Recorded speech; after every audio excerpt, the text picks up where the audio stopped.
Assalamualaikum warahmatullahi wabarakatuh. Nama saya Ardiansyah Syahwardana, NIM 621141948. Saya di sini memohon maaf atas penyelesaian tugas saya yang tertunda, dan saya berharap dapat belajar banyak tentang ilmu filsafat itu sendiri. Sebelumnya perkenalkan ya Mas, nama saya Ardiansyah Syahwardana. Saya NIM 621141948. Saya dari jurusan Ilmu Keolahragaan Universitas Negeri Semarang. Oke.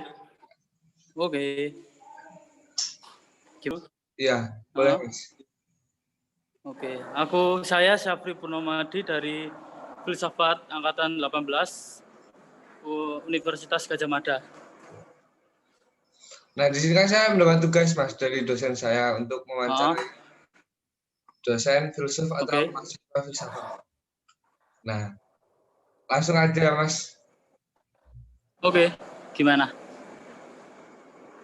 Apa yang membuat Masnya tertarik dengan jurusan filsafat ya Mas? Sebenarnya dulu aku nggak tahu filsafat itu apa sih. Cuman kan aku dulu pengennya waktu SBM itu di Semarang. Iya. Di Undip. Terus nggak terima toh. Terus habis itu ada utul UGM. Aku ikutan utul. Sebenarnya milihnya waktu itu sastra Jepang. Kalau filsafat sendiri itu aku benar-benar nggak tahu, cuman lihat dari peluang terbesarnya aja sih gitu toh. Soalnya aku mikirnya kayak yang apa aku dapat nanti itu yang rezekiku itu loh. Jadi apa yang aku dapat nanti itu tanggung jawabku aja gitu toh sih. Iya. Terus menurut Masnya filsafat itu sendiri apa Mas? Gimana? Menurut filsafat itu gimana gitu ya? Iya, filsafat itu sendiri itu menurut Masnya apa? Kalau menurutku sih ternyata aku juga baru tahu itu ya skala ilmu sih, semua kehidupan ada di situ. Terus kayak dasar-dasarnya kehidupan, semuanya yang apa kita lakuin itu ternyata dasarnya ada filsafatnya kayak gitu sih. Jadi yang kita tahu kayak ekonomi, hukum, psikolog, ternyata itu semua induknya asal mulanya itu dari filsafat. Kita bisa tahu semua ilmu dasarnya itu asal usulnya dari filsafat gitu sih. Jadi apa ya? Kalau dari intinya kan filsafat dari kata philo dan sophie yang artinya itu kebijakan, cinta kebijakan kan. Jadi bagaimana kita tuh bisa mengatur diri sih dari dua kata tersebut. Itu aja sih. Terus tokoh filsafat yang paling berpengaruh atau patokan belajar filsafat Masnya siapa ya Mas? Yang paling gimana? Tokoh filsafat yang paling berpengaruh atau patokan belajar Masnya itu? Tokoh filsafat jujur aku nggak ngikutin atau nggak berpatokan pada salah satu tokoh sih, karena semua tokoh menurutku itu ada nilainya masing-masing. Soalnya aku juga nggak mau, prinsipku itu semua yang apa aku dapat itu bisa aku terapkan lah. Jadi nggak ada patokan sih menurutku. Soalnya kalau ada patokan menurutku bisa diri kita itu jadi terkunci lah di dalam satu ruang itu. Jadi kita nggak bisa nerima hal-hal dari luar. Kalau filsafat menurutku gitu. Ini Mas, saya kan dari jurusan olahraga Mas. Jadi saya ingin mencakupi tentang filsafat olahraga. Nah, bagaimana pendapat Masnya tentang filsafat gerak atau hakikat gerak itu sendiri dalam olahraga? Kalau filsafat gerak ya, menurutku sih kalau ya semua hal yang kita lakukan pasti itu mempunyai inti dan maksud tujuan tertentu sih. Untuk ya contohnya olahraga itu kita buat apa sih? Mungkin beberapa orang ada yang ingin bentuk tubuh atau hanya untuk menjaga stabilitas imun gitu toh. Kalau itu masing-masing individu punya alasan masing-masing. Terus kalau menurutku sendiri tentang anggota gerak tubuh itu gimana ya nyikapinya? Saya sih orangnya bebas aja mas, santai. Soalnya semua ilmu, nggak semua ilmu, ya semua ilmu sih. menurut saya semua apa yang saya temuin saya lihat di sekitar itu bisa kita maknai dengan kebijakan tadi sih. Jadi kayak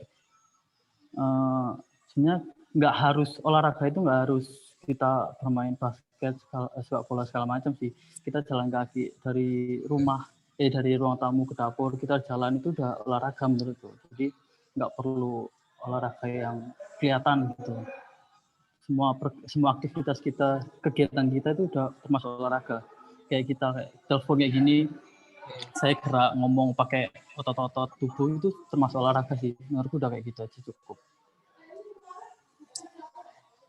Nah, karena sekarang banyak percabangan ilmu yang berasal dari filsafat, termasuk dengan adanya percabangan filsafat olahraga. Nah, bagaimana pendapat Masnya tentang cabang filsafat olahraga itu, Mas? Kalau tentang cabangnya, ilmunya? Iya. Ya bagus sih, soalnya semakin beragam menurutku semakin mempunyai titik fokus untuk mengarahkan orang-orang yang mungkin mempunyai keinginan khusus di bidangnya sih. Jadi ya asik aja. Ini Mas, jika saya boleh bertanya, bagaimana pendapat Masnya tentang filosofi Trisula pada cabur olahraga pencaksilat, di mana Trisula tersebut memiliki makna pencaksilat sebagai seni, pencaksilat sebagai bela diri, dan sebagai olahraga. Kalau pencaksilat kan bisa dikatakan lokal ya, olahraga lokal. Bagus sih menurutku, soalnya selain kita bisa membela diri, selain kita bisa olahraga, kita bisa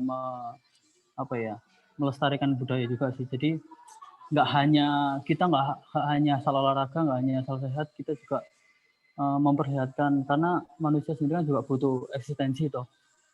Semua manusia pasti perlu dan butuh eksistensi lah. Salah satunya itu cabur olahraga pencaksilat tadi, Trisula itu. Nih Mas, pertanyaan terakhir Mas. Dalam olahraga, hal yang diharapkan adalah foreplay.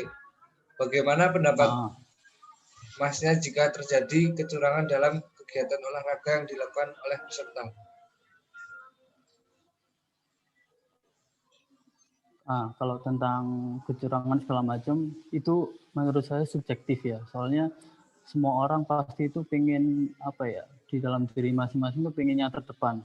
Jadi sebenarnya kalau kita bisa telah secara dalam, orang yang melakukan kecurangan itu tidak sepenuhnya salah gitu. Kenapa sih orang ini kok bisa melakukan sebuah kesalahan? Pasti ada alasannya gitu. Jadi nggak hanya menyudutkan salah satu pihak.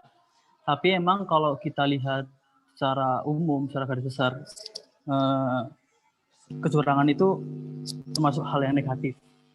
Kayak gitu. Cuman sebaiknya sebenarnya kita harus bisa melihat dari dua sisi lah, kayak gitu.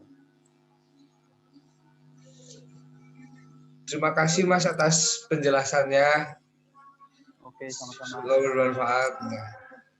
Oke, terima kasih, semoga bermanfaat. Jadi kesimpulan saya menurut pendapat Mas Syarif, jurusan filsafat Universitas Gadjah Mada 2018, menurut Mas Syarif sebagai mahasiswa filsafat 2018, filsafat adalah dalam skala ilmu dasar-dasar kehidupan, semua dapat dipelajari dengan filsafat. Jadi seperti banyaknya ilmu yang selama ini kita tahu atau pelajari, semua berasal pada filsafat yang berasal dari filo dan sofi, berarti cinta dan kebijakan. Yang kedua, pandangan pribadi Mas Syarif tentang tokoh filsafat yang menjadi acuan menurut dia tidak berpatokan atau beracuan pada salah satu tokoh karena akan membatasi ruang lingkup belajar dalam bersudut pandang. Tentang filsafat, bergerak pandangan dia tentang hal tersebut adalah tergantung atau kembali lagi pada tujuan untuk apa manusia melakukan gerak seperti halnya berolahraga yang bertujuan untuk menjaga kesehatan dan kestabilan imun tubuh. Yang keempat, dengan banyaknya percabangan ilmu filsafat, khususnya filsafat olahraga, dapat memperbanyak pilihan untuk orang belajar mengenai banyak ilmu. Yang kelima, pendapat tentang Trisula. Selain sebagai seni olahraga dalam bela diri, dengan kita belajar pencaksilat, kita juga dapat melestarikan budaya lokal. 6. Menurut Mas Syarif, kecurangan dalam olahraga menurut dia adalah subjektif karena sifat dasar manusia yang selalu ingin unggul yang menyebabkan terjadinya kecurangan. Terima kasih. Wassalamualaikum warahmatullahi wabarakatuh.